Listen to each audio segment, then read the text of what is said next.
Inani ko na yung mga tinanim kong gulay dito na gabi.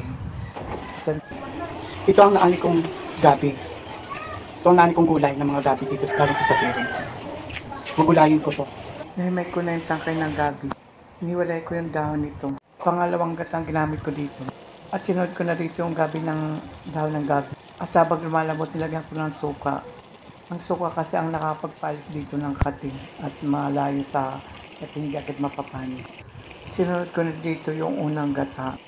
Hindi ko na pinakita dito yung mga pampalasa.